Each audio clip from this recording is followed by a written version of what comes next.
Hadi gelin. Veteriner hekim Sefa Manav sizin yerinize bir soru daha sorsun. Oğuz abi, bu kedinin ağzı bayağı kötü kokuyor. Normal mi? Hayır, asla normal değil.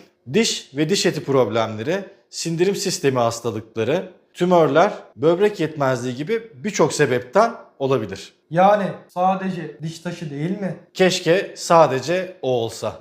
Küçük bir koku, büyük bir soruna işaret. Aynen. Fakat erken teşhis hayat kurtarır. Şüphede Şüphede kalırsan kalırsan veterinerine veterinerine göster.